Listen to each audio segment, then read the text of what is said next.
নূরের 11 নম্বর আয়াতে আল্লাহ রাব্বুল আলামিন ইরশাদ ফরমাচ্ছেন, ইন্নাল্লাযীনা জাউ বিল ইফকি উসবাতুম মিনকুম। আমার রাসূলের স্ত্রী, আমার রাসূলের সহধর্মিনী, তোমাদের মা, ঈমানদারদের মা হযরত আয়েশা সিদ্দিকা রাদিয়াল্লাহু তাআলা আনহার ব্যাপারে যারা অপবাদ নিয়ে এসেছিল, তারা তোমাদের মধ্যে একটা দল ছিল। লা তাহসাবুহু শাররাল লাকুম, হে ঈমানদারেরা এবং হে আমার হাবিব, আপনি এটাকে খারাপ ভাবে নেবেন না। আপনি মনে করবেন না এটা নিতান্তই শুধু খারাপ হয়েছে, কারণ আল্লাহ অনেক খারাপের মধ্যেও বান্দার অনেক ভালো রেখে দেন। আমরা অনেক সময় অনেক অবস্থার সম্মুখীন হই, বাহ্যিকভাবে আমাদের কাছে পরিস্থিতিটা অনেক খারাপ হলেও আল্লাহ এই খারাপ মুসিবতের মধ্যেও অনেক নিয়ামত আল্লাহ লুকিয়ে রাখেন। আল্লাহ বলছেন, ইন্নাল্লাযীনা, নিশ্চয় যারা জাউ বিল ইফকি, অপবাদ নিয়ে যারা এসেছিল, উসবাতুম মিনকুম, এরা তোমাদেরই একটা দল। এই অপবাদটা ইহুদি, খ্রিস্টান, অন্য ধর্মের মানুষেরা দেয় নাই। আল্লাহ রসুলের সহধর্মিনীর ব্যাপারে যে অপবাদ, এটা মুসলমানদের একটা দলে দিয়েছে। একটু নাউজুবিল্লাহ বলেন। আল্লাহ রসুলের স্ত্রীকে নিয়ে ভিন্ন ধর্মের মানুষে অপবাদ দেয় নাই। নবীজি বলেছেন, বনী ইসরাইল 72 দলে ভাগ ছিল, আমার উম্মত 73 দলে ভাগ হবে। আল্লাহ বলছেন, আপনার স্ত্রীর ব্যাপারে যারা অপবাদ দিয়েছে এরা অন্য ধর্মের মানুষ না, এরা আপনারই উম্মত। উসবাতুম মিনকুম লা তাহসাবুহু শাররাল লাকুম। ইয়া রাসূলুল্লাহ, মনে কষ্ট দিয়েন না, এটার মধ্যে আমি আপনার জন্য কল্যাণ রেখেছি। বাল হুয়া খায়রুল লাকুম, যেটা দেখতে খারাপ মনে হচ্ছে, মন ভেঙে গিয়েছে, এটার মধ্যে আমি আপনার জন্য নিয়ামত রেখেছি। লিকুল্লি ইমরিইম মিনহুম মাকতাসাবা মিনাল ইসমি, এই অপবাদ যারা দিয়েছে, এই অপবাদ যারা বিশ্বাস করেছে, প্রত্যেকেই তার বিশ্বাস অনুযায়ী, তার আমল অনুযায়ী গুনাহ অর্জন করেছে। ওয়াল্লাযী তাওয়াল্লা কিবারাহু মিনহুম, আর যে এই অপবাদের ব্যাপারে বেশি বাড়াবাড়ি করেছে, সে হচ্ছে আব্দুল্লাহ ইবনে উবাই, মুনাফিকের সর্দার। আল্লাহ বলছে, লাহু আযাবুন আযীম, তার জন্য শাস্তি হবে অনেক বড় ধরনের শাস্তি।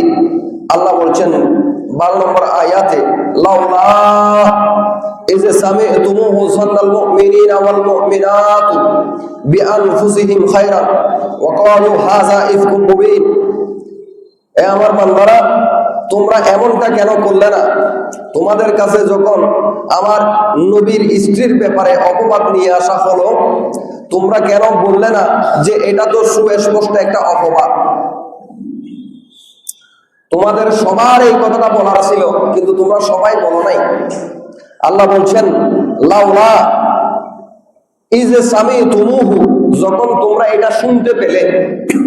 আব্দুল্লাহ ইবনে উবাই বলল যে, আম্মা জান আয়েশা সিদ্দিকাকে নিয়ে আসার সময় সফওয়ান ইবনে মুআত্তালের সাথে কিছু একটা ঘটেছে, তোমরা কেন এটার অপবাদ, এই অপবাদের প্রতিবাদ কেন তোমরা করলে না? তোমাদের তো উচিত ছিল তোমাদের এই কথাটা বলা যে হাযা ইফকুম মুবিন, এটা তো সুস্পষ্ট একটা অপবাদ। লাউলা জাউ আলাইহি বিআরবাআতি শুহাদা, তারা কেন 4 জন সাক্ষী আনলো না? এর আগের আয়াতের আলোচনার মধ্যে গিয়েছে, কোন ঈমানদার নরনারীর বিরুদ্ধে যদি জেনার অপবাদ দেওয়া হয়, কোন ঈমানদার নরনারীর বিরুদ্ধে যদি জেনার অপবাদ দেওয়া হয়, ব্যভিচারের অপবাদ আনা হয়, সেটাকে প্রমাণ করার জন্য সাক্ষী লাগবে কয়জন? আল্লাহ বলছেন, লাউলা জাউ আলাইহি বিআরবাআতি শুহাদা, তারা যেই অপবাদটা ঘটিয়েছে এটার বিরুদ্ধে তারা কেন 4 জন সাক্ষী আনলো না? ফাইজ লাম ইয়াতু বিশুহাদাই, যখন তারা এই অপবাদের পক্ষে চারজন সাক্ষী আনতে পারল না, ফাউলাইকা ইনদাল্লাহি হুমুল কাযিবুন, অতএব তারা আল্লাহর আদালতে মিথ্যাবাদী হিসাবে সাব্যস্ত হয়ে গেল। আমাদের আয়েশা সিদ্দিকার ব্যাপারে অপবাদ দিয়েছে, কিন্তু চারজন সাক্ষী দিতে পারে।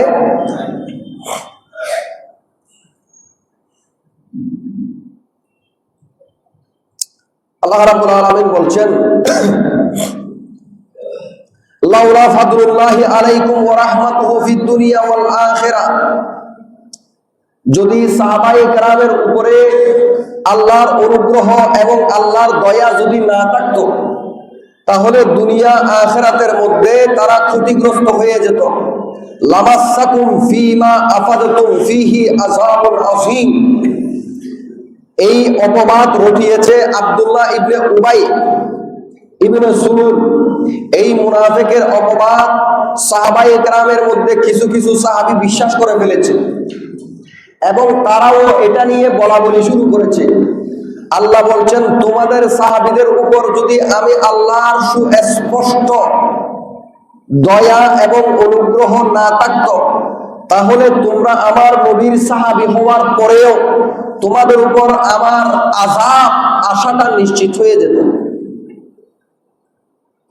অপবাদ এমন খারাপ জিনিস, অপবাদ দিলে আল্লাহ বলছেন যে অপবাদ দানকারী সাহাবী হলেও আল্লাহর শাস্তি তাকে পেতে হবে।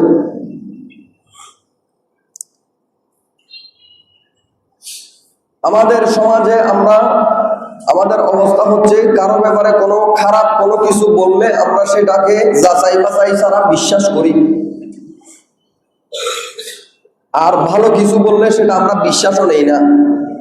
অথচ আল্লাহ কোরআনে পাকে বলছেন, জান্নাল মুমিনিনা ওয়াল মুমিনাতু বিআনফুসিহিম খায়রা, মুমিন মুসলমান ঈমান যাদের আছে তাদের উচিত একজনের ব্যাপারে আরেকজনের ভালো ধারণা রাখা।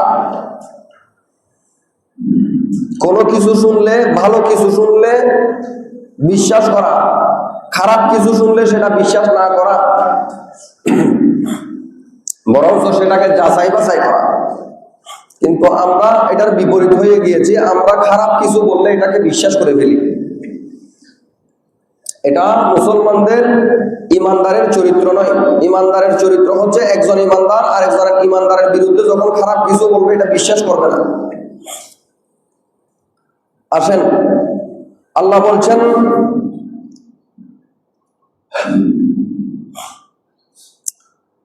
তোমাদের উচিত ছিল যখন আয়েশা সিদ্দিকার ব্যাপারে অপবাদ দেওয়া হচ্ছে, তোমরা যখন সামি'তুমুহু এটা যখন শুনতে পাচ্ছিলা, তোমাদের মুমিনদের উচিত ছিল আম্মাজান আয়েশার ব্যাপারে ভালো ধারণা রাখা,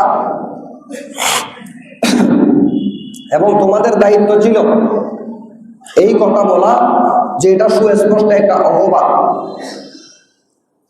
কারণ তোমরা দেখতেই পাচ্ছ, যারা অপবাদ দিয়েছে তাদের অপবাদের সপক্ষে ওরা চারজন সাক্ষী উপস্থাপন করতে পারে নাই। যেহেতু তারা চারজন সাক্ষী উপস্থাপন করতে পারে নাই, অতএব আল্লাহর দরবারে এরা সবাই মিথ্যাবাদী। আর আমার নবীর সাহাবীরা, তোমরা যারা এই অপবাদের সাথে যুক্ত করে ফেলেছো নিজেদেরকে, তোমরাও যারা বিশ্বাস করে ফেলেছো সফওয়ান ইবনে মুআত্তাল এবং আম্মাজান আয়েশা সিদ্দিকার সাথে কিছু একটা হয়েছে, এই কথাটা মুনাফিক সরকার বলেছে, তোমরা যারা এই কথাটা বিশ্বাস করেছো, তোমাদের উচিত ছিল এটাকে বিশ্বাস না করা। তোমরা আমার নবীর সাহাবী, তোমরা বদরের যুদ্ধে, উহুদের যুদ্ধে উপস্থিত ছিলে। আমি আল্লাহ তোমাদের উপর স্পেশাল দয়া করেছি, সেজন্য তোমরা এই আযাব থেকে বেঁচে গিয়েছো। নয়তো ঈমানদার নরনারীর বিরুদ্ধে মিথ্যা অপবাদ দেওয়া এটা আল্লাহর কাছে বড় অপছন্দনীয় একটা বিষয়। আল্লাহ রাব্বুল আলামিন 15 নম্বর আয়াতে বলতেছেন, ইজ তালাকাউনাহু বিআলসিনাতিকুম, যখন তোমরা তোমাদের জিহ্বার উপর এই কথাটা আনলে, ওয়া তাকুলুনা বিআফওয়াহিকুম, এবং তোমাদের মুখ দিয়ে এই অপবাদের কথা বলা শুরু করলে, মা লাইসা লাকুম বিহি ইলমুন, এমন এক অপবাদের কথা যে অপবাদের ব্যাপারে তোমাদের কারো জ্ঞান নাই। কারণ সেখানে সফওয়ান ইবনে মুআত্তাল ছিল, আম্মাজান আয়েশা সিদ্দিকা রাদিয়াল্লাহু তাআলা আনহা ছিল, সেখানে তৃতীয় কোন সাহাবিয়াত উপস্থিত ছিল। মা লাইসা লাকা বিহি ইলমুন, এই অপবাদের ব্যাপারে তো তোমাদের কোনো জ্ঞান নাই। এই ঘটনা যেটা বলা হচ্ছে সেটা কি ঘটেছে নাকি ঘটে নাই, তোমরা তো কেউ সেখানে ছিল না, কেন তোমরা তোমাদের জিহ্বার মধ্যে কথাটা আনলে? ওয়া তাকুলুনা বিআফওয়াহিকুম, তোমাদের মুখ দিয়ে কেন এগুলো বলা বলি শুরু করলে? ওয়া তাহসাবুনাহু হায়্যিনান, তোমরা মনে করতেছো এটা খুব হালকা ব্যাপার, এটা তো দুনিয়ার কোনো সাধারণ মহিলা না, এটা আম্মাজান আয়েশা সিদ্দিকা রাদিয়াল্লাহু তাআলা আনহা, এটা দুনিয়ার কোনো সাধারণ মানুষের স্ত্রী না, আল্লাহর জমিনের সর্বশ্রেষ্ঠ রাসূলের স্ত্রীর ব্যাপারে তোমরা কথা বলতেছো, তোমরা এটাকে হালকা মনে করছো। ওয়া তাহসাবুনাহু হায়্যিনান, তোমরা এটা হালকা মনে করেছো যে রাসূলের স্ত্রীর ব্যাপারে অপবাদ দিচ্ছ। এই অপবাদ যারা দিয়েছে তারা বাহ্যিকভাবে কি ছিল? মুসলমান ছিল। ওয়া হুয়া ইনদাল্লাহি আযীম, অথচ আল্লাহর কাছে এটা বড় মারাত্মক একটা বিষয়। তোমরা কিভাবে তোমাদের নবীর স্ত্রীর ব্যাপারে এমন অপবাদ দিলে? এই কথাটা যদি ভিন্ন ধর্মের মানুষের লোকেরা বলতো, ঈমান না থাকার কারণে, বিশ্বাস না করার কারণে এটা গ্রহণ করা হতো। তোমরা তো ঈমান এনেছো, তোমরা কিভাবে আল্লাহ রাসূলের স্ত্রীর ব্যাপারে এই কথা বলতে পারবে? তাহলে এখান থেকে প্রথম শিক্ষা হলো, কোন সময় স্বামী স্ত্রীর মধ্যে মনোমালিন্য হলে, সন্দেহ হলে, দৈহিক পারিবারিক জীবনে স্বামী স্ত্রী একজন আরেকজনের প্রতি যখন সন্দেহ চলে আসবে যে স্ত্রীর অগোচরে স্বামী পরকীয়ার সাথে লিপ্ত কিনা, স্বামীর অগোচরে স্ত্রী পরকীয়ার সাথে লিপ্ত কিনা, এই ক্ষেত্রে সাক্ষী ব্যবস্থা করা জরুরি। সাক্ষী ছাড়া কোনো ইমানদার নরনারীর বিরুদ্ধে অপবাদ দেওয়ার কোনো সুযোগ, আর যদি অপবাদ দিয়ে ফেলে তখন এর আগের আয়াতে আমরা বর্ণনা করেছি, তখন হবে লিআন। একজন আরেকজনের বিরুদ্ধে কসম করবে কয়বার? 4 বার কসম করে বলবে যে সে ব্যভিচারী। 5বার সে বলবে যে আমি মিথ্যা বললে আল্লাহর লানত আমার উপর। এরপরে কাজীর দায়িত্ব হয়ে যাবে বিয়েটা ভেঙে দেওয়া। তাহলে শরঈ আহকাম, ইমানদার খবরদার, কেউ নিশ্চিত না হয়ে কোনো স্বামী যেন তার স্ত্রীর ব্যাপারে, কোনো স্ত্রী যেন তার স্বামীর চরিত্র নিয়ে যেন অপবাদ না দেয়। আল্লাহ আমাদের কোরআনুল কারীম থেকে এই পারিবারিক গুরুত্বপূর্ণ এই মাসালা, এই শিক্ষা, এই আহকামটা যেন আমরা আমলে জিন্দেগিতে বাস্তবায়ন করতে পারি, তৌফিক দান করুন। বড় ভারী বিষয়, খেয়াল করেন এই আয়াতগুলোর মধ্যে অনেকগুলো বিষয় আল্লাহ রেখেছেন।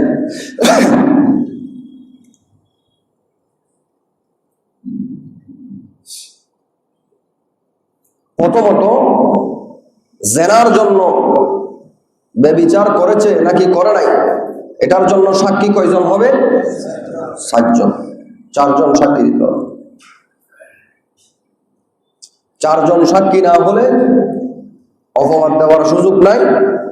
আর অপবাদের উপর অটল থাকতে হলে লিআনের মধ্যে চলে যেতে হয়।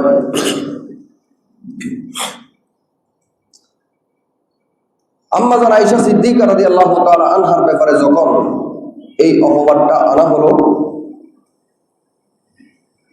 তখন সাহাবায়ে কেরামের মধ্যে 3 জন সাহাবী, 2 জন পুরুষ, 1 জন মহিলা। 2 জন পুরুষের মধ্যে একজন হচ্ছে আবু বকর সিদ্দিক রাদিয়াল্লাহু তাআলা আনহু আপন খালাতো ভাই, ওনার নাম হচ্ছে মেসদা ইবনে উসাসা। উনি এটা বিশ্বাস করেছে এবং এই অপবাদের মধ্যে উনিও শামিল হয়েছে। আরেকজন হচ্ছে শায়ের রসুল, যিনি আল্লাহর রসুলের প্রশংসায় নাত রসুল করতেন। কাফেররা যখন আমাদের নবীকে ব্যঙ্গ করে কবিতা আবৃত্তি করত, তখন হাসান তাদের কবিতার জবাবে আরো উত্তম কবিতার মাধ্যমে আল্লাহ রসুলের প্রশংসা করতেন। নবী খুশি হয়ে যেতেন আর হাসানের জন্য দোয়া করতেন, আল্লাহুম্মা আইয়িদহু বিরূহিল কুদুস, আয় আল্লাহ আমার হাসানকে তুমি জিবরিলের মাধ্যমে সাহায্য করো। সুবহানাল্লাহ। এই হাসান ইবনে সাবির এই অপবাদের মধ্যে শামিল হয়ে গেলেন। বোঝা গেল হেদায়েত একমাত্র কার পক্ষ থেকে হয়? নবীর সাহাবী নবীর সাথে নামাজ পড়তেছে, নবীর শানে নাক করতেছে, আবার একই সাথে এই মুনাফিকদের এই প্রপাগান্ডা, এই অপবাদের মধ্যে তারাও শরীক হয়ে গেল, তারাও বিশ্বাস করে ফেলেছে। আরেকজন হচ্ছে মহিলা, তিনি আল্লাহ রসুলের শালী ছিলেন। হযরতে যায়েনব বিনতে জাহাশের একজন বোন ছিল, তার নাম হচ্ছে হামনা বিনতে জাহাশ। এই তিনজন এই অপবাদের মধ্যে শরীক হয়ে গিয়েছে।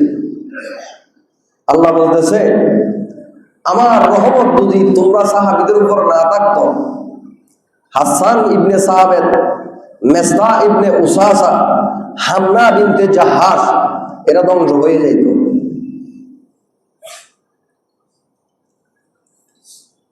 আল্লাহ রাব্বুল আলামিন বলছেন যে লাউলা ফাদলুল্লাহি আলাইকুম, আমার ফজল, আমার অনুগ্রহ থাকার কারণে এই সাহাবীরা আমার গজব থেকে বেঁচে গিয়েছে।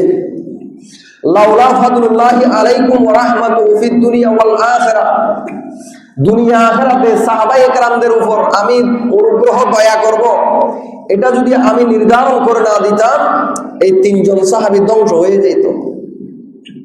তাহলে মানুষ বাঁচতে পারে কার দয়ায়? গৌস পাক আব্দুল কাদের জিলানী বেলায়েতের উচ্চ মাকামের অনুসারী, বেলায়েতের উচ্চ মাকামের উপর অধিষ্ঠিত ছিলেন। একটা সময় গৌস পাক যখন এই গৌসিয়তের মুকুট মাথায় পড়েছেন, ইবলিশ এসে গৌস পাককে ধোঁকা দেওয়ার চেষ্টা করলো। ইবলিশ বলতেছে, এ আব্দুল কাদের, তোমার ইবাদতে আমি খুশি। একটা মেঘ, ঘন একটা মেঘ আসলো, সেই মেঘের থেকে গৌসে পাক আব্দুল কাদের জিলানীকে ডাক দেওয়া হলো এবং এ আব্দুল কাদের, তোমার ইবাদতে আমি খুশি হয়ে গিয়েছি, আজকে থেকে তোমার জন্য ইবাদত মাফ করে দিলাম। বরফির আব্দুল কাদের জিলানী বললেন, লা হাওলা ওয়ালা কুওয়াতা ইল্লা বিল্লাহ, আউযু বিল্লাহি মিনাশ শাইতানির রাজীম।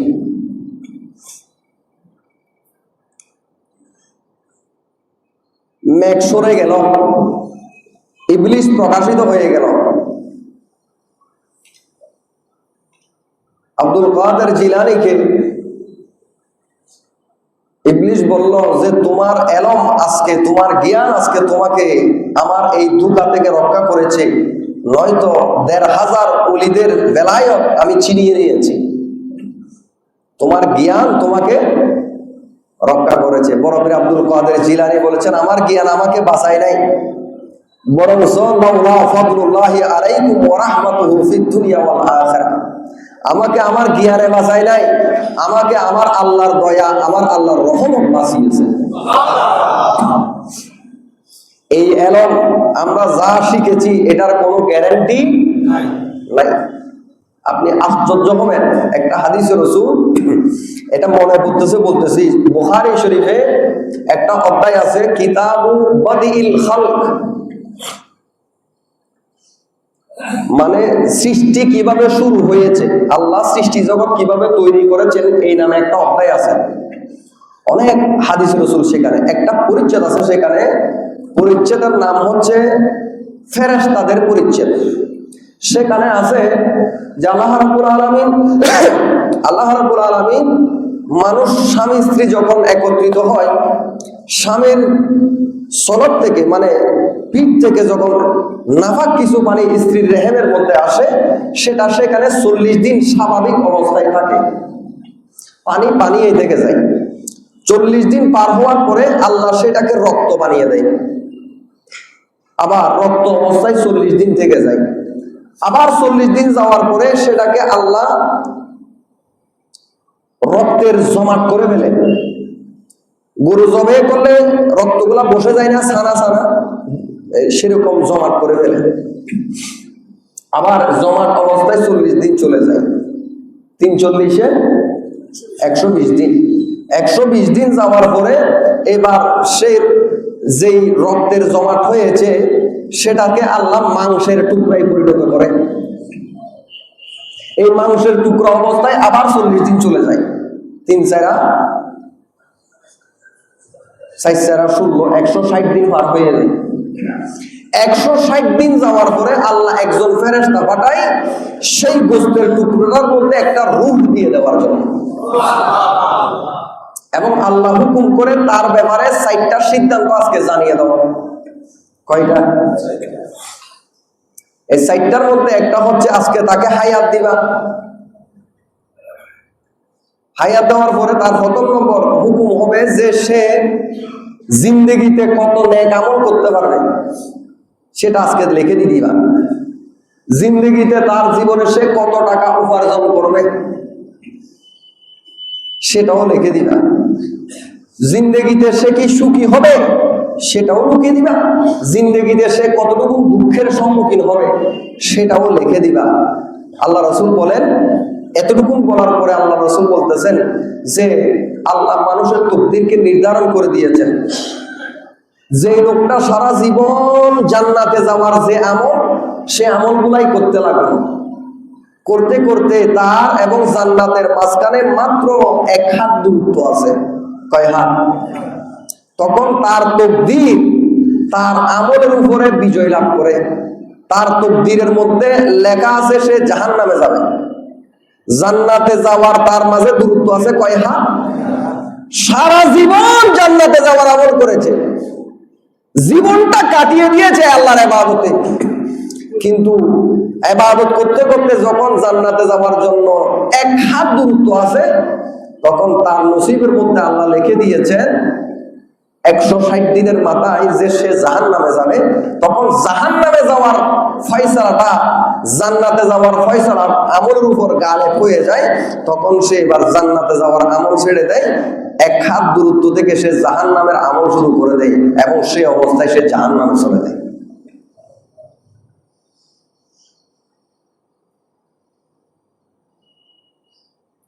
আর যেই ব্যক্তি জিন্দেগিটা কাটিয়েছে জাহান্নামের আমল করতে করতে, তার এবং জাহান্নামের মাঝখানে যখন মাত্র 1 হাত দূরত্ব থাকে, তখন তার নসিব তার তকদির তার উপর গালেব চলে আসে।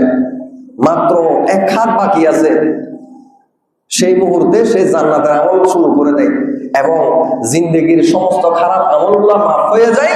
ওই শেষ জীবনের অল্প আমলগুলা তাকে জান্নাতে নিয়ে যায়। লাউলা ফাদলুল্লাহি আলাইকুম ওয়া রাহমাতুহু ফিদ দুনিয়া ওয়াল আখিরাহ। আল্লাহর দয়া ছাড়া জান্নাতে যাওয়ার কোনো সুযোগ নাই, আল্লাহর দয়া ছাড়া জাহান্নাম থেকে বাঁচারও কোনো সুযোগ। আব্দুল কাদের জিলানীকে বলতেছে ইবলিসে যে কেমনে করে বুঝলেন আপনি যে আমি ইবলিস? বলে আমি এটা বুঝলাম এই কারণে যে আল্লাহ ইবাদত, রিয়াজত, নামাজ, রোজা, হজ, যাকাত, ইসলামের ফরজ ইবাদত যেখানে আল্লাহ আল্লাহর নবীদের জন্য মাফ করে নাই, সেখানে আমার জন্য কিভাবে মাফ হবে? তুমি বলতেছো যে আব্দুল কাদের আমি তোমার রব বলতেছি, আজকে থেকে তোমার ইবাদত মাফ করে দিলাম, খুশি হয়ে গিয়েছে, আর ইবাদত করতে হবে না। তো এই হুকুমটা তো আল্লাহ রাসূলকেও দেয় নাই। তো আমি বুঝতে পারলাম নিঃসন্দেহে তুমি শয়তান। তাহলে শয়তান থেকে বাঁচাইতে পারে কে? আল্লাহর দয়া। মানুষের এলম মানুষকে কোনদিন বাঁচাইতে পারে? আমাদের দেশে এখন কমিউনিস্ট বেড়ে যাচ্ছে, নাস্তিক। এরা এগুলা কিছু বিশ্বাস করে না, এরা সবকিছুতে যুক্তি খুঁজে, যুক্তি বলে যে এটা যুক্তি কি বাইরে। আমরা বিশ্বাস করেছি যেই কালিমার উপর, সেই কালিমাটা পেয়েছি আমরা আল্লাহর থেকে, আল্লাহ রসুলের থেকে। আমরা বিশ্বাস করেছি লা ইলাহা ইল্লাল্লাহ, দ্বিতীয় অংশ মুহাম্মাদুর, তো পুরাটা অংশ পেয়েছি আমরা কালিমা থেকে। লা ইলাহা ইল্লাল্লাহর নজর দৃশ্য আমরা দেখি নাই, মুহাম্মাদুর রাসূলুল্লাহর সূরত আমরা দেখি। আমাদের বিশ্বাসটা হচ্ছে না দেখার উপর। আমরা যুক্তির উপর ঈমান আনি। কোন মানুষ, কোন মুসলমান কি ঈমান আনার সময় যুক্তি দিয়ে আগে প্রমাণ করেছে যে আল্লাহ আছে নাকি নাই? আমরা যারা বিশ্বাস করি, আমরা কি যুক্তি নির্ভর? আমরা যুক্তি দিয়ে তো ঈমান আনি নাই। আল্লাহ রাব্বুল আলামিন আল্লাহর বান্দাদেরকে, সাহাবায়ে কেরামদেরকে বলছেন ইসতালাকাউনাহু বিআলসিনাতিকুম। আমার নবীর সাহাবীরা, কিভাবে তোমরা তোমাদের মুখের জিহ্বার মধ্যে এই কথাটা আনলে? জিহ্বা ঘুরাই ঘুরাই তোমরা এটা বলতে শুরু করলে। ওয়া তাকুলুনা বিআফওয়াহিকুম, এটা তোমরা তোমাদের মনের মধ্যেও রাখো নাই, মুখের মধ্যেও রাখো নাই, একজন আরেকজনকে বলা শুরু করে দিয়েছো। মা লাইসা লাকুম বিহি ইলমুন ওয়া তাহসাবুনাহু হায়্যিনান, তোমরা এটাকে হালকা মনে করে এই বিষয়ে তোমরা জানোই না, অথচ তোমরা রাসূলের স্ত্রীর চরিত্রের ব্যাপারে তোমরা অপবাদ দেওয়া শুরু করলে। ওয়া হুয়া ইনদাল্লাহি আযীম, অথচ এটা হালকা কোনো ব্যাপার না, রাসূলের স্ত্রীর ব্যাপারে তোমরা অপবাদ দিচ্ছ। ওয়ালাউলা ইয সামি'তুমুহু কুলতুম মা ইয়াকুনু লানা আন নাতাকাল্লামা বিহাযা সুবহানাকা হাযা বুহতানুন আযীম।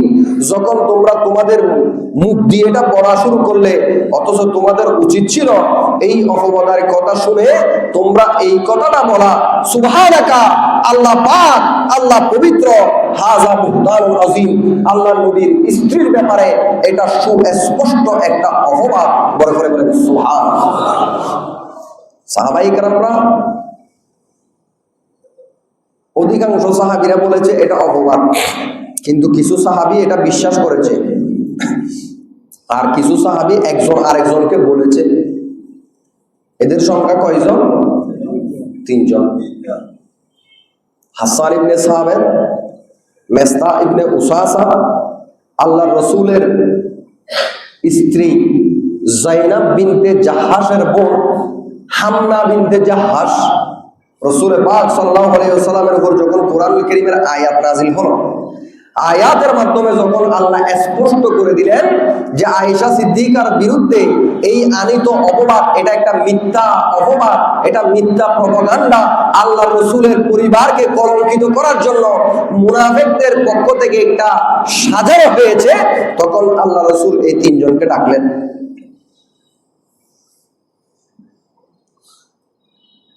3 জন সাহাবী।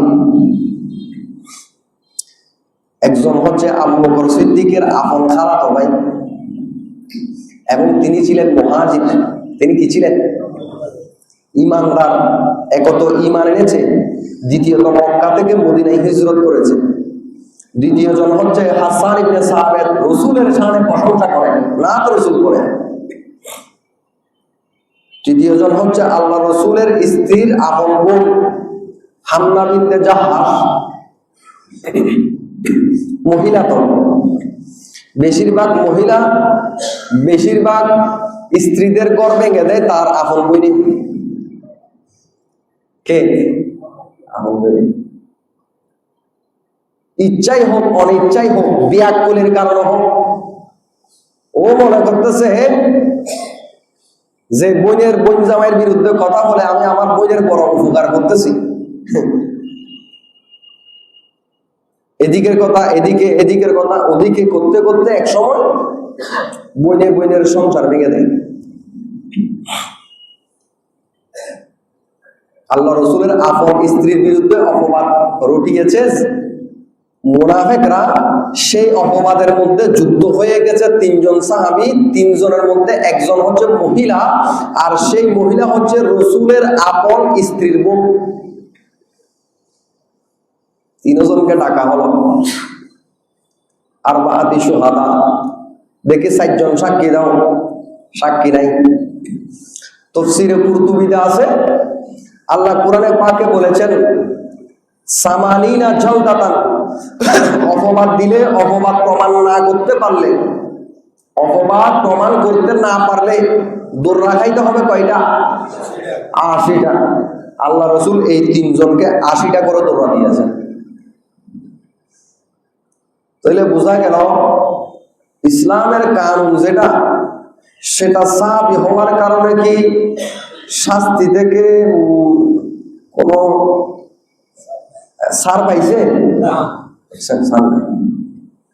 রসুলের আপন শালিকা, আচ্ছা যেহেতু উনি আমার আপন শালিকা, ওনাকে একটু ছাড় দিই, এইরকম কোনো সুযোগ? এটাই হচ্ছে আমাদের দিন, এটাই হচ্ছে আমাদের ইনসাফ। আল্লাহ বলছেন এটার কারণে যারা অপবাদ দিয়েছে তারা দুনিয়া থেকে পাক হয়ে গেল, অপবাদের মধ্যে যারা যুক্ত হয়েছে ইমানদারদের মধ্যে ওরা পাক হয়ে গেল। আখিরাতে ওরা আল্লাহ আর এই বিষয়ে আর জবাবদিহিতা করতে হবে না। আল্লাহ বলছেন লাউলা ফাদলুল্লাহি আলাইকুম ওয়া রাহমাতুহু, আমি আল্লাহর দয়া যদি তোমাদের উপর না করতাম, তোমরা সাহাবীদের উপর, তাহলে তোমরা ধ্বংস হয়ে যেতে। এই 80টা দৌড়া খাওয়ার মাধ্যমে তোমরা এই গুনাহ থেকে পাক হয়ে গেলে। ওয়াদাল্লাহুল হুসনা ওয়া কুল্লান ওয়াদাল্লাহুল হুসনা, আল্লাহ কোরআনুল কারীমে আরেক জায়গায় বলছেন আমার নবীর সমস্ত সাহাবীদের ব্যাপারে আমি জান্নাতের ওয়াদা করলাম। তাহলে এখান থেকে আরেকটা বিষয় বোঝা গেল, গুনাহ করলে সেই গুনার যদি কাফারা হয়ে যায় তাহলে সেই ব্যক্তিকে জাহান্নামী বলার সুযোগ, কারণ যারা এই অপবাদে যুক্ত হয়েছে ওরা সেই অপবাদের শাস্তি ভোগ করেছে। ইতিপূর্বে আমি আপনাদেরকে বলেছিলাম নবীর 2 জন সাহাবী, একজন মায়েজ আর একজন গামেদিয়া, যারা ব্যভিচার করেছে, বিবাহিত ছিল, এদেরকে আল্লাহ রসুল নির্দেশ দিয়েছে পাথর মেরে হত্যা করার জন্য। যখন পাথর মারা শুরু করা হলো, নবীর এক সাহাবীর শরীরে যখন রক্ত লাগলো, তিনি যখন গালি দিলেন, নবীজি বললেন ওরা এই পাথর খাওয়ার মাধ্যমে, পাথরের আঘাতে হত্যা হওয়ার মাধ্যমে ওদের সমস্ত গুনাহ মাফ হয়ে গিয়েছে, আর সমস্ত গুনাহগুলোকে আল্লাহ সওয়াবে পরিণত করেছে। ওরা এমন ভাবে তওবা করেছে, ওদের তওবাটা আল্লাহর দরবারে এমন ভাবে কবুল হয়েছে, তাদের 2 জনের তওবা সারা আরব দেশের মধ্যে যদি গুনাহগারদের উপর ভাগ করে দেওয়া হয়, এই 2 জনের উসিলায় আরবের সমস্ত গুনাহগারদেরকে আল্লাহ মাফ করে দিবেন।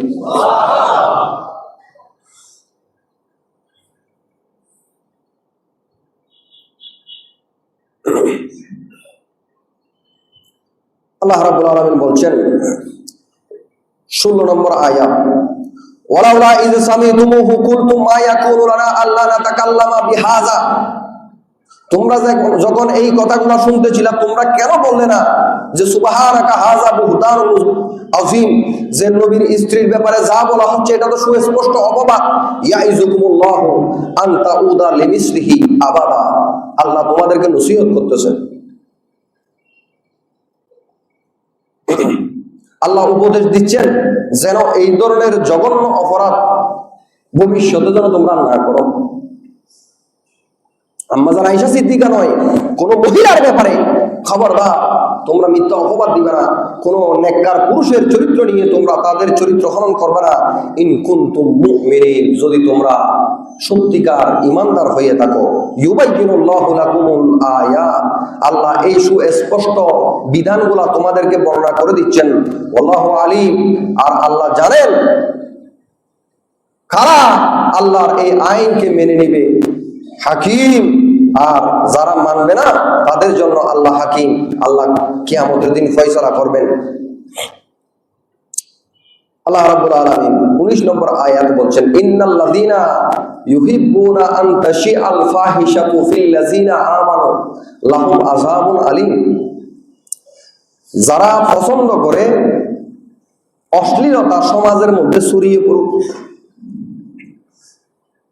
কিছু মানুষের চলাফেরা খুবই জঘন্য। আমাদের সমাজে, আমাদের কাছে এখন ফেসবুক এসেছে, আমরা এখন ফেসবুকে অশ্লীলতা ছড়িয়ে দিচ্ছি, বিয়ের অনুষ্ঠানে যাচ্ছি নিজের স্ত্রীকে নিয়ে, নিজের স্ত্রীকে নিয়ে বিয়ের অনুষ্ঠানে নাচতেছি, আবার সেটা আমরা রিলস বানিয়ে বিভিন্ন ভিডিও বানিয়ে আমরা ছেড়ে দিচ্ছি। এটা তো অশ্লীলতা, ঠিক লজ্জার বিষয় এগুলো। আল্লাহ বলছেন ইন্নাল্লাযীনা ইউহিব্বুনা আন তাশিআল ফাহিশাতু ফিল্লাযীনা আমানু লাহুম আযাবুন আলীম। যারা অশ্লীলতা ছড়িয়ে দেয়, অশ্লীলতাকে পছন্দ করে, এদের জন্য যন্ত্রণাদায়ক শাস্তি। এই অশ্লীলতার কাজের মধ্যে এই কাজটা করেছে মুনাফিকরা, আর এই মুনাফিকদের কাজের মধ্যে চক্রান্তের মধ্যে ফেঁসে গিয়েছে নবীর তিনজন সাহাবী। ফিদ দুনিয়া ওয়াল আখিরাহ, দুনিয়াতে এবং আখিরাতে আল্লাহ এদেরকে অপমানিত করবেন। আল্লাহু ইয়ালামু ওয়া আনতুম লা তা'লামুন, তোমরা জানো না। তোমাদের এই অশ্লীল পোস্টের কারণে, তোমাদের অশ্লীল ভিডিওগুলোর কারণে সমাজের মধ্যে কি ধরনের পরিস্থিতির সৃষ্টি হয়। আমরা একদিকে 5 ওয়াক্ত নামাজও পড়ি, একদিকে ইসলামিক লেবাসও পরিধান করি, অপরদিকে আমরা বিয়ে শাদী অনুষ্ঠানের মধ্যে গিয়ে মানে ইসলামের একেবারে কলঙ্কিত করে ফেলি। আমাদের ধর্মটাকে আমরাই খারাপভাবে উপস্থাপন করি। এই গায়ে হলুদ প্যাকেজ অনুষ্ঠান, বিভিন্ন রকম অনুষ্ঠানের নাম দিয়ে যে ধরনের বিষয়গুলো হয়ে থাকে, এগুলো থেকে মুসলমানদের ফিরে আসা এটা প্রয়োজন হয়ে গিয়েছে, একেবারে এটা ফরজ হয়ে গিয়েছে। আমরা অশ্লীলতার একেবারেই খুব নিকৃষ্ট জায়গার মধ্যে আমরা পৌঁছে গিয়েছি। আল্লাহ বলছেন ওয়ালাউলা ফাদলুল্লাহি আলাইকুম ওয়া রাহমাতুহু ওয়া আন্নাল্লাহা রাউফুর রহিম। এ আমার বান্দারা, আমার দয়া যদি তোমাদের উপর না থাকতো, আমি যদি রউফুর রহিম না হতাম, তাহলে তোমাদেরকে আমি আযাব দিয়ে ধ্বংস করে ফেলতাম। আমি চেয়ে আছি তোমাদেরকে, তোমরা মনে করিও না আমি দেখতেছি না, আমি সব দেখতেছি। আলিমুন বিজাতি সুদূর, আমি সামিউন, আমি বসীরুন, আমি সব দেখি, সব শুনি। চেয়েও আমি সবর দিতেছি, তোমাদেরকে সুযোগ দিতেছি তোমাদের শুধরানোর জন্য। তোমরা তো শুধরাচ্ছ না। এই আয়াতের মধ্যে মূলত আম্মাজান আয়েশা সিদ্দিকা রাদিয়াল্লাহু তাআলা আনহার ফজিলত বর্ণনা করছে। সূরা নূর, এই সূরার 11 থেকে 26 16টা আয়াত, এগুলা সবগুলো আম্মাজান আয়েশা সিদ্দিকার শানে। আম্মাজান আয়েশা সিদ্দিকার প্রশংসায় আল্লাহ কুরআনুল কারীমের আয়াত নাজিল করলেন 16টা আয়াত।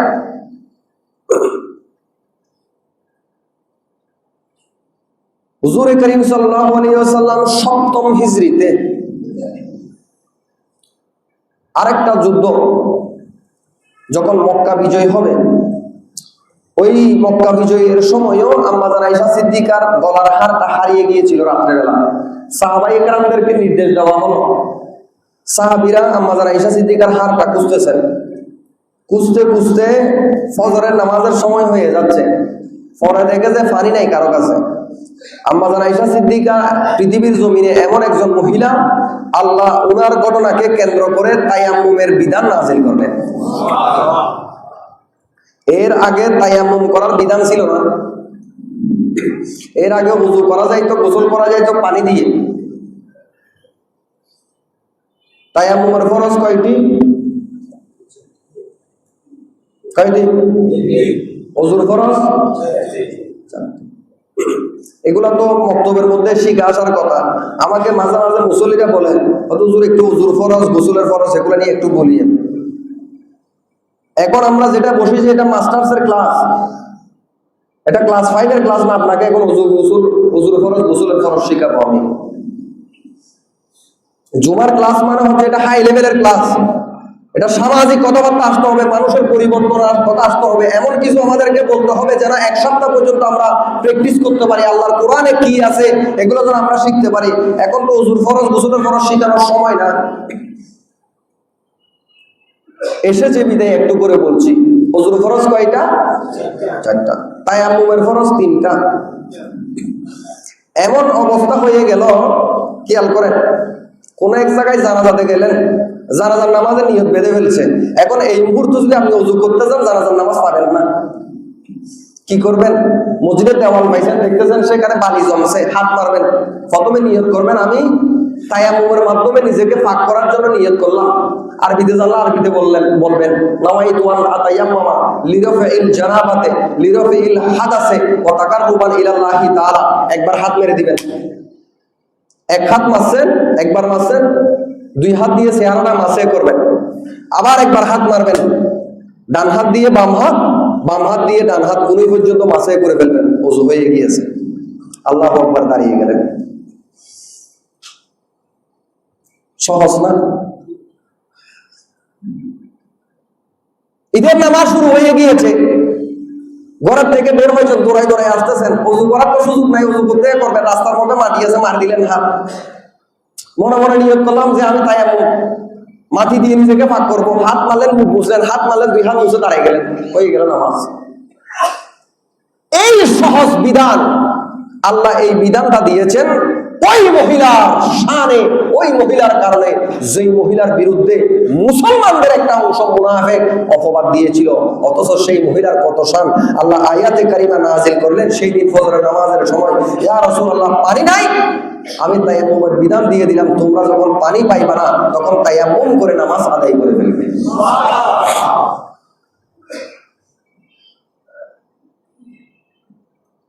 রাসূল পাক সাল্লাল্লাহু আলাইহি ওয়াসাল্লাম সহিহ বুখারী শরীফে একটা লম্বা হাদিস আছে, আমি সামরার গোদাম মাহফিলের মধ্যে বলেছিলাম যে সাহাবায়ে কেরামদেরকে নিয়ে ফজরের সময় নামাজে দাঁড়িয়েছেন,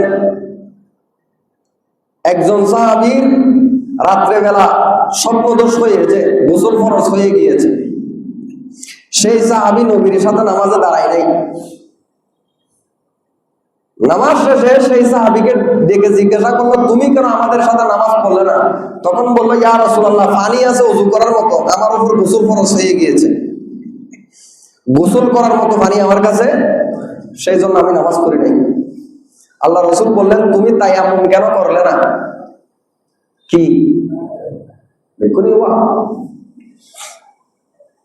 এই কথাগুলো বলতেছি, এগুলোর পিছনে অনেক কারণ আছে। এখন শীতকাল, যারা বিবাহিত রাত্রেবেলা নাপাক কেন ঘুমাবেন?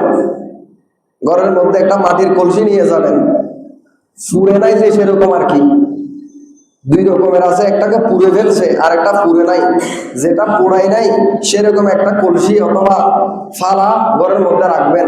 রাত্রেবেলা স্বামী স্ত্রী ঘুমানোর পরে গোসল ফরজ হয়েছে, এখন ঠান্ডা বেশি, গিজারও নাই, গোসলও করতে পারবেন না, কি করবেন? নাপাক অবস্থায় ঘুমাবেন না, তায়াম্মুম করবেন, তায়াম্মুম করে ঘুমাই যাবেন। তায়াম্মুমের মাধ্যমে পাক হয়। আর এই তায়াম্মুমের বিধানটা দিয়েছেন আল্লাহ আম্মা জান আয়েশা সিদ্দিকার ওসিলায়।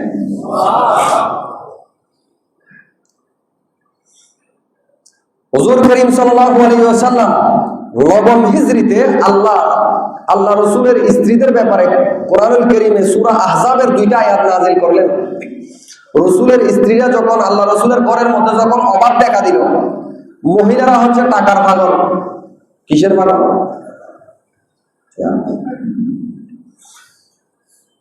বিশ্বাস নহ, যারকে পালা হচ্ছে দেরি, মহিলারা টাকার পাগল, চরম পর্যায়ের নবী, এদের কাছে পুরুষের তুলনায় এদের লোক বেশি। এখন তো নিয়মিত একেবারে প্রায় 2-3 দিন পর পর এরকম ঘটনা পাওয়া যায় যে স্বামী তাকে বিদেশে 2-3 বছর আসতেছে না, স্বামী টাকা দিচ্ছে, বউ টাকা উড়াচ্ছে, আর টাকা খরচ করতে করতে শপিং করতে গিয়ে আরেকজনের সাথে পরিচয় হয়ে গিয়েছে, স্বামীর টাকাগুলো তাকে দিচ্ছে। এক সময় স্বামী যখন দেশে আসছে, দেখে যে বউ নাই, স্বর্ণ চাঁদি টাকা পয়সা যা দিয়েছে সবগুলা নিয়ে প্রেমিকের সাথে পালাইছে। গতকালকে নিউজ পেপারও আছে এরকম ঘটনা, অ্যাভেলেবেল ঘটনা ঘটতেছে। কি আর কোরআনুল কারীমের সূরা আহজাব আয়াত নাম্বার 28-29, আল্লাহ রাসূলের ঘরের মধ্যে অভাব, স্ত্রীদের মধ্যে এক একজন এক একটা বলতেছে। আল্লাহ 2টা আয়াত নাযিল করলেন, আয়াত নাযিল করে আল্লাহ রাসূলের স্ত্রীদেরকে আল্লাহ ইখতিয়ার দিয়ে দিলেন, তোমরা চাইলে আমার রাসূলের সাথে থাকো, নইলে তোমরা তালাক নিয়ে নাও। তোমরা কি দুনিয়ার সম্পদ নিবা?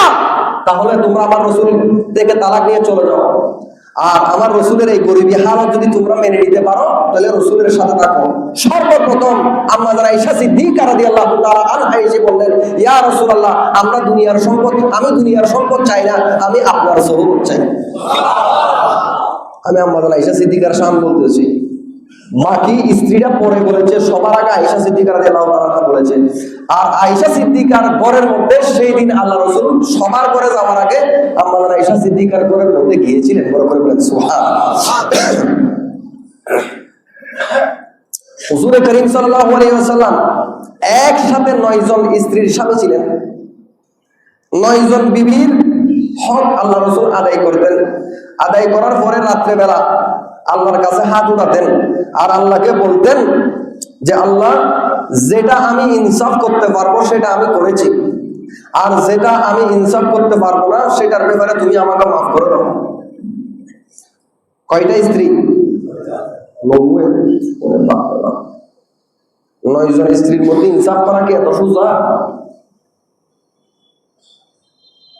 সাহাবায়ে কেরাম বলেন, আল্লাহ রাসূল তো তোমাদেরকে বোঝাচ্ছেন যে আল্লাহ রাসূল খাবার দাবার কাপড় চোপড় সবাইকে সমান তালে দিত, কিন্তু একটা জিনিস আছে, সেটা হচ্ছে ইশক, সেটা হচ্ছে মহব্বত। এটা অন্তর থেকে আসে।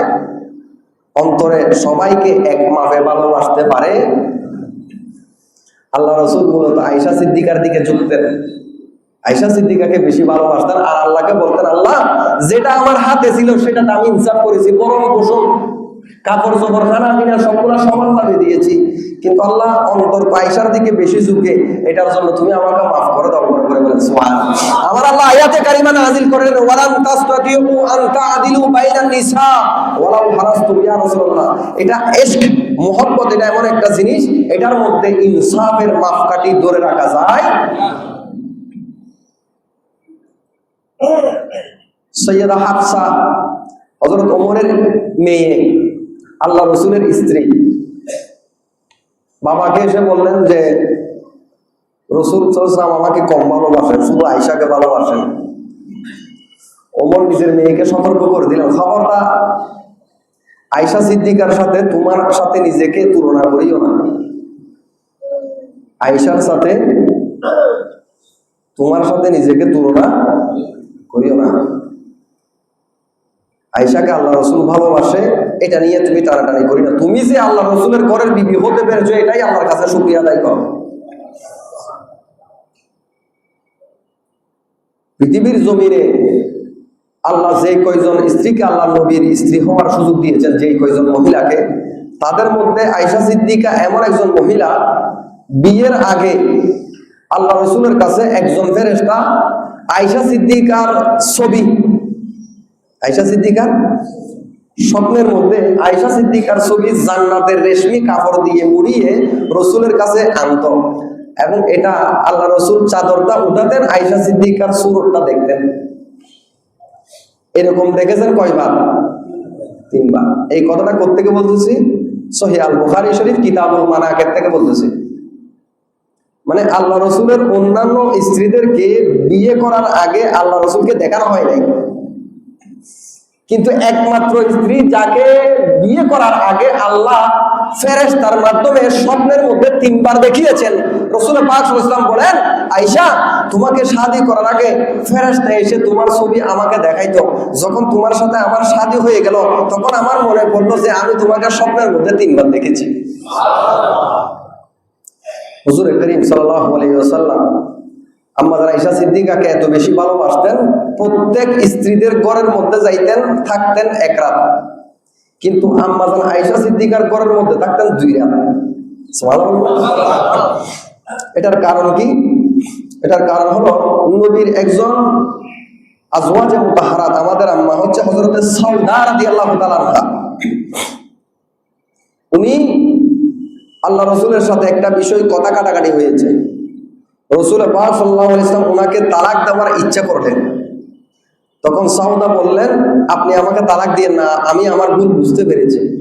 আপনি প্রয়োজনে আমার রাতটা অন্য কাউকে দিয়ে দেন, তারপর আপনি আমাকে তালাক দিয়েন না। সুবহানাল্লাহ। বর্তমানের মহিলারা এদিক থেকে এদিকে ফান থেকে চুল করতে না করতে কি চাই? তালাক চাই। তালাক দিয়ে কি করবেন? তালাক নিয়ে খারাপ মহিলায় পরিণত হবেন আর কি। দেশের মধ্যে বিয়ে হয় নাই যে সেরকম মহিলাদের বিয়ে হচ্ছে না, যেগুলো তালাকে নিয়ে মনে বিয়ে করি। এই কথাগুলো বলতেছি, আমরা এখানে অনেক মেয়ের ভাই আছি, অনেকে মেয়ের বাবা আছি, খালু আছি। আপনারাও আপনাদের পরিবারে আত্মীয় স্বজনে এমন ঘটনা ঘটতেছে যেখানে আপনারা শুনতেছেন যে অমুকর মাইয়ে আর খালতো বোন, আর স্বাস্থ্য বোন, আর জেঠতো বোন, আর ফুতু বোন, আর আলী তালাক টুয়া। বুঝাবেন তালাক এটা ভালো জিনিস না, এটা মানুষের জীবনকে ধ্বংস করে। হুজুর করিম সাল্লাল্লাহু আলাইহি ওয়াসাল্লাম যখন সাউদার উপর রাগ করলেন, সাউদা রাদিয়াল্লাহু তাআলা আনহা যখন বুঝতে পারলেন যে হয়তো আল্লাহ আয়াত নাযিল করে দিবেন যে আমাকে তালাক দিয়ে ফেলা হবে, তখন তিনি আল্লাহ রাসূলের কাছে ক্ষমা চাইলেন, বলেন ইয়া রাসূলুল্লাহ আমাকে মাফ করে দেন, আপনি আমাকে আপনার স্ত্রীর খাতার মধ্যে আমাকে কেটে দিন না, প্রয়োজনে আমার রাত্রে আপনি আসিয়েন না, আমার রাতটা আরেকজনকে দিয়ে দিন। তখন হযরত সাউদার রাতটা আম্মা জান আয়েশা সিদ্দিকা লাভ করলেন। হালকা বিষয় না, আমি বুঝাচ্ছি আয়েশা সিদ্দিকা কত শান। একমাত্র স্ত্রী আম্মা জান আয়েশা, নবীজি যেই দিন যেই স্ত্রীর ঘরের মধ্যে যাইতেন সেই দিন সাহাবায়ে কেরামরা সেই ঘরের মধ্যে উপহার পাঠাইতেন, খানা পিনা পাঠাইতেন, যে আল্লাহ রাসূল আজকে যায়েনব বিনতে জাহাজের ঘরে যাবে, সেখানে খাবার পাঠাইতেন। হযরত মাইমুনার ঘরে যাবে, মাইমুনার ঘরে খাবার পাঠাইতেন, আজকে রাসূল সেখানে রাত যাপন করবেন। এখন যেই দিন আল্লাহ রাসূল আয়েশা সিদ্দিকার ঘরে যাইতেন, সেই দিন খাবার দাবার একটু বেশি চলে আসতো, হাদিয়া। এটা নিয়ে উম্মে সালমার মধ্যে একটু জ্বালা ধরছে। বাকি স্ত্রীরাও উম্মে সালমার কাছে আসলো, এসে বললো যে আমাদের ঘরে যেদিন রাসূল আসে সেই দিন উপহার কম আসে, কিন্তু আয়েশার ঘরে যেদিন রাসূল যায় সেই দিন উপহার বেশ যায়। আপনি আমাদের পক্ষ থেকে এই কথাটা একটু রাসূলের কাছে বলেন, রাসূল যেন সাহাবীদেরকে বলে দেয় যে আপনারা উপহার পাঠানোর সময় সমানভাবে পাঠাইয়েন, আমাদের ঘরে যা আয়েশার ঘরেও তা পাঠাইয়েন। এই কথাটা গিয়ে যখন উম্মে সালমা আল্লাহ রাসূলকে বলল, আল্লাহ রাসূল নারাজ হয়ে গেলেন। নারাজ হয়ে বললেন, উম্মে সালমা এটা আমি পছন্দ করি না। কেন জানো? কারণ তোমাদের মধ্যে আয়েশা এমন একজন মহিলা, আয়েশার সাথে যখন আমি রাত্রেবেলা ঘুমাই তখন আল্লাহ কোরআনুল কারীমের আয়াত নাযিল করে। তোমাদের কারো সাথে ঘুমানো অবস্থায় আল্লাহর আয়াত, আসমানি কিতাবের আয়াত আমার উপর নাযিল হয় নাই। আয়েশার সাথে যখন আমি থাকি তখন আল্লাহর কোরআন আয়াত নাযিল হয়। আর সাহাবায়ে কেরামরাও বেশি উপহার পাঠায় এই জন্য যে আল্লাহ রাসূল যেন শান্তিতে থাকে, আজকে তো কোরআনুল কারীমের আয়াত আসবে। অতএব তোমরা আয়েশার সাথে ঈর্ষা করিও না, আয়েশার মঞ্জেলা অনেক উপরে করে বলেন সুবহানাল্লাহ। সেই জন্য আরবদের কাছে শরীর একটা তরকারি ছিল, সেটা হচ্ছে মেজাইনে গোশত। এক কথায় সোজা ভাবে বলি মেজাইনে গোশত। আল্লাহ নবীজি বলেন পৃথিবীতে যত রকমের তরকারি আছে সমস্ত তরকারির উপর যেরকম মেজাইনে গোশতর ফজিলত, পৃথিবীর মধ্যে যত নারী আছে সমস্ত নারীর মধ্যে আয়েশা সিদ্দিকার ফজিলত সেরকম। হুজুর করিম সাল্লাল্লাহু আলাইহি ওয়াসাল্লাম মৃত্যুর শেষ সময় চলে আসলো, দুনিয়া থেকে চলে যাবেন। উম্মাহাতুল মুমিনিনদেরকে ডাকলেন, ডেকে বললেন যে আমার দুনিয়া থেকে যাওয়ার সময় ঘনিয়ে এসেছে, আমি তোমাদের থেকে অনুমতি চাই, আমার জীবনের শেষ সময়টা, শেষ কয়টা দিন আয়েশার ঘরের মধ্যে থাকতে চাই। তারা সবাই অনুমতি দিল। আম্মা জান আয়েশা সিদ্দিকা বলো, দুনিয়ার মানুষরা, আমার নবীর উম্মতেরা শোনো, আমার নবীর যখন ইন্তেকাল হচ্ছিল তখন নবীজির মাথা মোবারক আমার কাঁধ এবং আমার স্তন এই দুইটার মাঝখানে, অর্থাৎ এই বরাবর ছিল। এই ফজিলত আর কেউ লাভ করতে, অথচ সেই রকম একজন মহিয়সী নারীর ব্যাপারে অপবাদ দিয়েছে ভিন্ন ধর্মের কোন মানুষ, মুসলমান। তাইলে বোঝা গেল যুগে যুগে সেই মুনাফিক মুসলমান এগুলা বিভিন্ন সূরতে আসবে। যখনই দেখবেন আল্লাহ রসুলের পরিবারের মধ্যে আল্লাহ রসুলের সম্মান নিয়ে যখন টানাটানি করতেছে, কথা বলতেছে, নিঃসন্দেহে বুঝে নিবেন এই বীজটা সেই বীজ। কথা ঠিক কিনা? আয়েশা সিদ্দিকা, হযরত খাদিজাতুল কুবরা, উম্মাহাতুল মুমিনিন, রাসূল, সাহাবায়ে কেরামের শানে যারা আঘাত করতেছে সহজভাবে বুঝে নেবেন। সূরা নূর, আল্লাহ সূরা নূরের 11 থেকে 26 16টা আয়াত নাযিল করেছেন শুধুমাত্র একজন মহিলার মর্যাদাকে কেন্দ্র করে, আম্মা জান আয়েশা সিদ্দিকা। আর এই পুরো বিষয়ের শিক্ষাটা হলো এই, যারা রাসূলের সম্মান, রাসূলের পরিবার, রাসূলের ইজ্জত আবরুর মধ্যে হাত দিবে, এরা দেখতে মুসলমান হলেও বাস্তবিকভাবে এরা সবাই কি? আল্লাহ মুনাফিক থেকে আমাদেরকে হেফাজত করুন। ওয়া আলাইনা ইল্লাল বালাগ। আসসালামু আলাইকুম ওয়া রাহমাতুল্লাহি ওয়া বারাকাতুহু।